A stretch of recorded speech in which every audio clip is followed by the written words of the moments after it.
Salamat po sa inyong lahat, mga kapatid. Pagkahapon.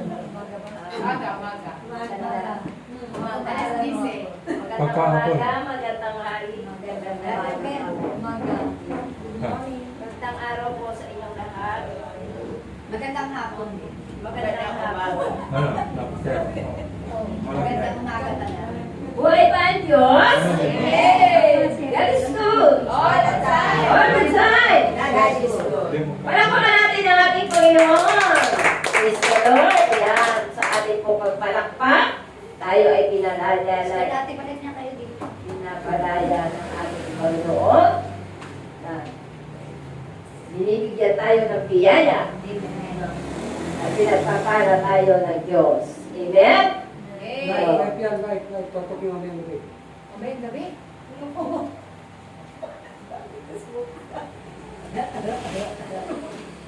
Kamusta po kayo mga kapatid? Mabuti po! Ako po, ang topic po natin. Nandito ka ngayon sa ano ha?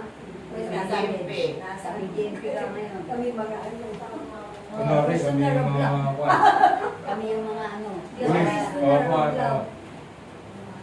Kumusta ang mga Ang ating pong topic ngayon ay tungkol sa pagpapatawad o forgiveness.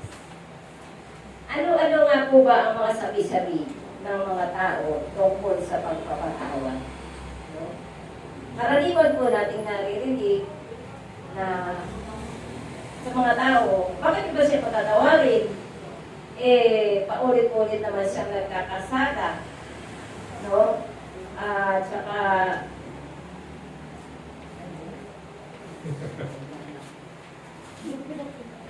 kapag pinatawad ko siya, umaabuso naman siya. Amen. Paulit-ulit. Amen. Pag pinagbigyan mo siya, uulit na naman siya. Yan ang mga karaniwang sinasabi ng mga tao tungkol sa pagpapatawad. At ano nga po ba ang tunay na pagpapatawad? No? Ang pagpapatawad ay nagbibigay sa tao, tayo po ay nagbibigay sa tao nagkasala sa atin ng pagkakataon upang patuloy tayong makipag-ugnayan sa kanila, sa isa't isa. Amen?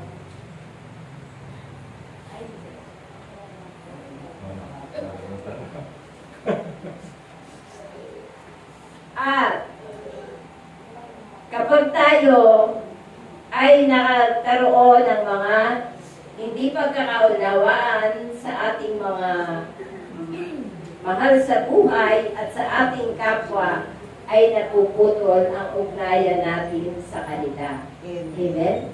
Nawawalan tayo ng communication sa isa't isa at hindi na natin nalalaman kung ano ang nangyayari sa kanila. Amen? Ngayon din po, wala na rin silang pakialam sa atin. Amen? Kaya tayo ay inuutusan ng ating Panginoon para tayo ay magpatawad. Ito ay isang utos, isa sa mga utos ng ating Panginoon na patawarin ang ating kapwa. Amen? Palakpakan natin ang ating Panginoon. Ayan. Ano po ba ang pinakamahalagang sangkap para tayo ay makapagpatawad? Ito ay ang pag-ibig. Amen? Pag-ibig sa ating kapwa. Amen? Kung tayo ay umiibig sa ating kapwa, ibig sabihin, umiibig na rin tayo sa ating Panginoon. Amen? Sapagkat sabi nga ng ating Panginoon, dito sa ating pagbasa, ibigin mo ang Panginoon mong Diyos ng buong puso, ng buong pag-iisip, ng buong kaluluwa at ng buong lakas. Amen? At kailangan talaga na sa ating pagpapatawad ay maging matalino tayo sa ating pagpapatawad. Amen? No. Tunay nga na sana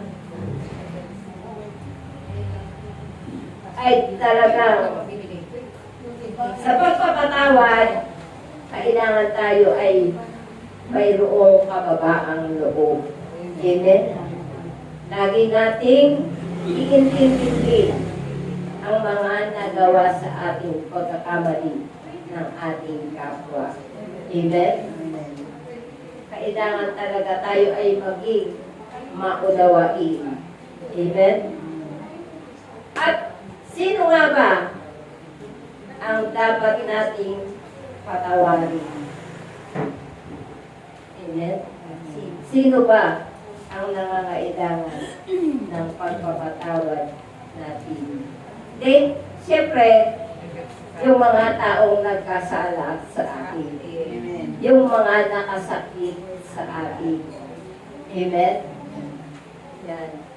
Ang unang-una, dapat ang una nating patawarin ay ang ating mismong sarili. Amen? Kasi, bawat isa sa atin, sa ating sarili, tayo rin ay nagkakasala. Paano natin magagawang patawarin ang iba kung mismo yung sarili natin ay hindi natin mapatawad? Amen? Kung hindi natin mapatawad ang ating sarili, wala tayong kapayapaan. Lagi nating naiisip yung ating mga pagkakasalang nagawa. At habang naisip natin yun, ibig sabihin nun, hindi natin mapatawad ang ating sarili. Kaya, unang-unang mahalin natin ay ang ating sarili. Bago natin maibig ang iba. Diba sabi nga ng ating Panginoon, ibigin mo ang iyong kapwa gaya ng pag-ibig mo sa iyong sarili. Amen? Palakpakan natin ang ating Panginoon. At sino nga ba ang ating kapwa? Ito, kung sino ang ating kapwa ay ang ating mga pamilya. Unang-una ay yung mga malalapit sa ating puso, sa ating buhay. Ang mga pamilya, amen? Mga magulang, mga kapatid, mga lolo, lola, mga anak. Amen. Kung mapapatawad tayo sa ating mga mahal sa buhay, lalo na yung mga mag-asawa na nagkahiwalay, ay magkakaroon at madudugtungan ang kanilang magandang pagsasama at mabubuong muli ang kanilang pamilya. Amen? Diba? Sabi nga, love is sweeter the second time around. Amen? Gayon din po sa ating mga kaibigan. Amen? Na naputol ang maganda nating ugnayan at pagsasamahan. Ang dadamayan at pagtutulungan. Amen? Kaya, para muling mabuo ang pagmamahalan at pagiging malapit ng isang magkaibigan, dapat tayo nating patawarin kung ang ating kaibigan ay nagkasala sa atin. Amen? Amen. Huwag nating alalahanin yung mga masasamang nakaraan na nangyari sa atin at sa ating kapwa. Kundi bagkos, ang alalahanin natin mga kapatid ay yung mga magagandang alaala na nangyari sa atin. Ang magaganda at masasayang samahan ng tayo ay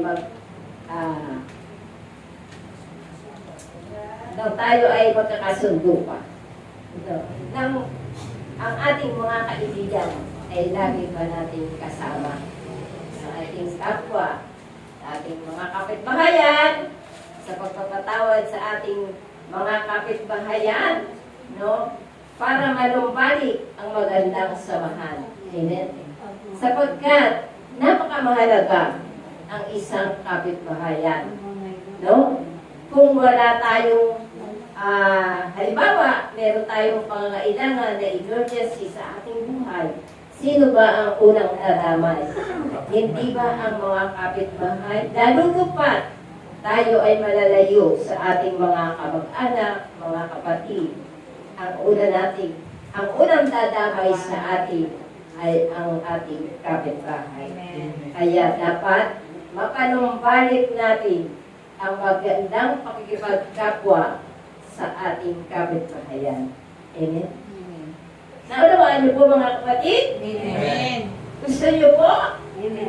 Na tayo ay mapanumbalik ang magandang samahan ng sa ating kapwa. Amen? Alalahanin natin, no? Lalo na sa mga magsyota na nagkahiwalay. Ang alalahanin nyo, Wala na akong syuta. ang alalahanin nyo ay nang kayo ay namamasyal pa sa Luneta. Magandang alaala. Ang magandang alaala. Kahit walang pera. Lalo Napakasarap. Kahit walang pera, basta tayo ay magkasama. Tayo ay masasaya. Amen. Maraming palakpak sa ating Panginoon. Yan. Wala pa natin Si tatay mo. Ayan, no? Dapat etinig po. 5 seconds pa lang. Okay lang. Okay. Tuloy po. Ano nga ba ang kahalagahan May time kung tayo ay nakapagpamatawan? Amen. Tayo ay nakakalaya sa ating mga pagkagapos, sa ating mga kasalanan, kahirapan, karamdaman, at ang lahat ng sama ng loob, hinanakit, galit sa ating puso. Kung ang lahat ng ito ay kinikimkim natin sa ating sarili, sa ating puso, ano na mangyayari sa atin? Ano ba? Maniligas. Ay, mapasamang Magkakaroon ng bara. magkakaroon ng bara-bara sa ating puso. Amen. Bara-bara sa ating puso. Diba? Pag tayo ay hindi lahat ng ito ay nararamdaman natin, na-stress tayo, diba? Lahat ng ito na nararamdaman natin na hindi tayo makalaya, na kinikimkim natin sa ating puso, sa ating isip, na hindi tayo makakalaya. At ano nga mangyayari sa atin? Paano? Tatanda!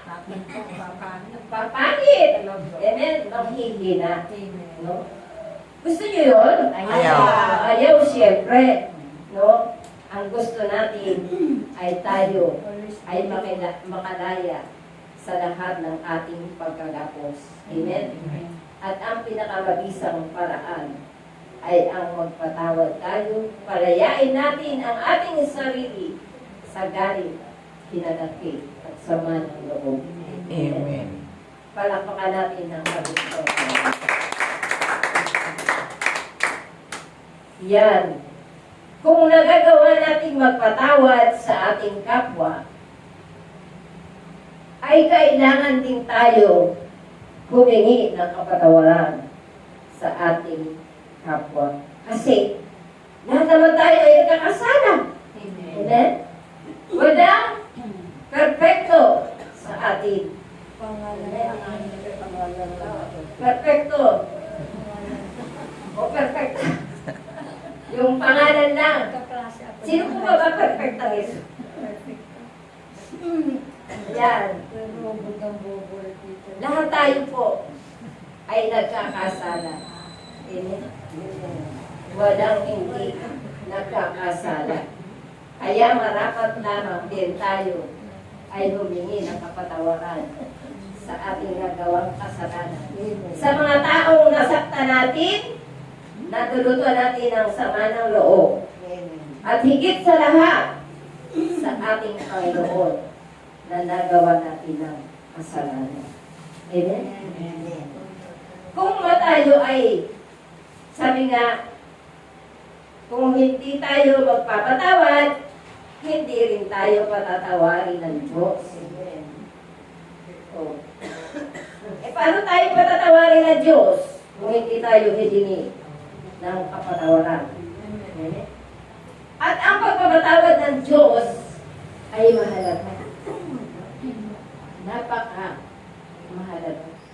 Sapagkat may biyaya tayong tatanggapin na nagmumula sa Diyos.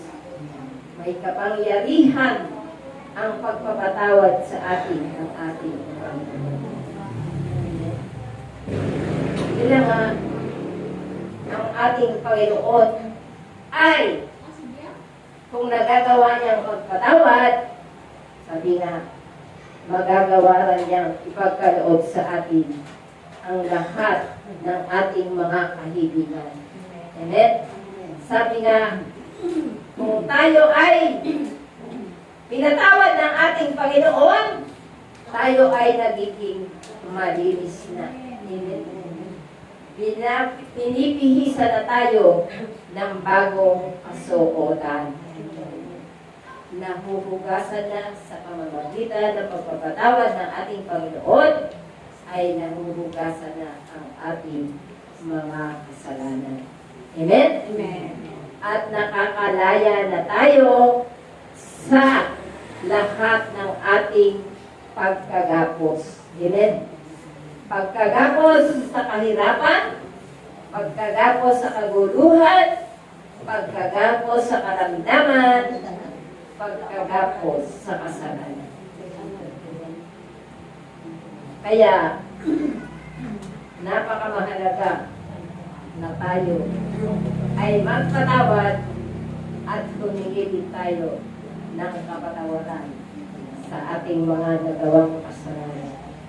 Kung sa ating kapwa ay napapalaya natin sila sa pamamagitan ng ating pagpapatawad, ay mas higit na tayo ay makakalaya kung tayo ay patatawarin ng ating Panginoon. Amen. Palakpakan natin ang ating Panginoon. Nagugulo sa mga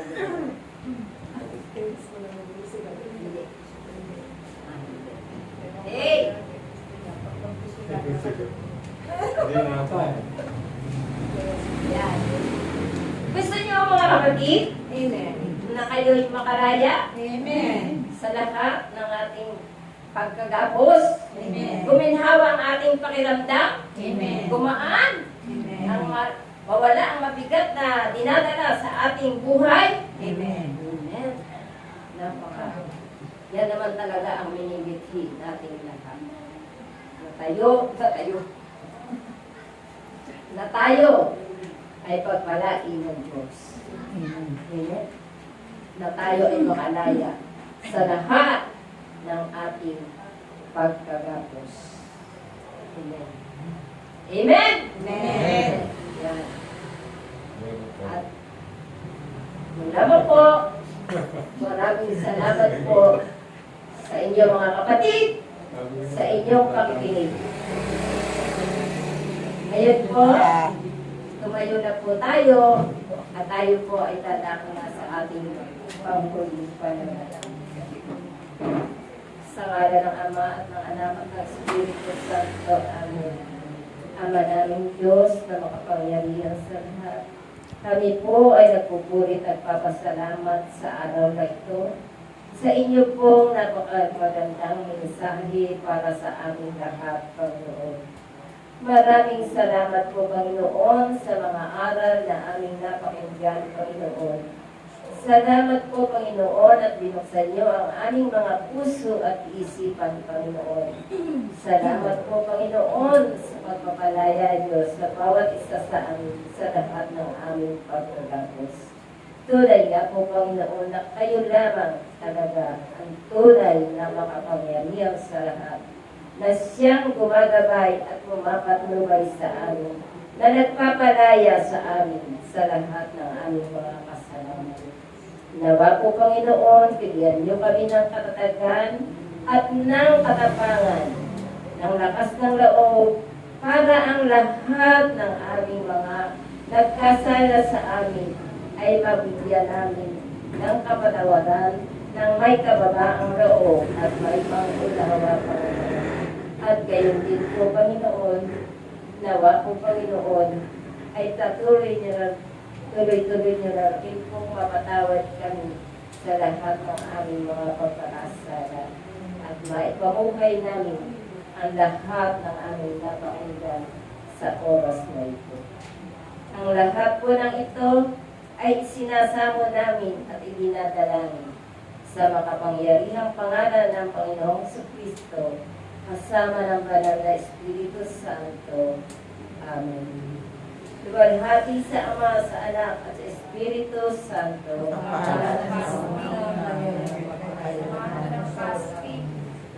Sinasamahan ng fasting, kaya natin pa kayo na nagagawa ko. Kaya naman, Hindi ganun. Mahina sa ilin. Hindi. Parang prayer din pero pa fasting.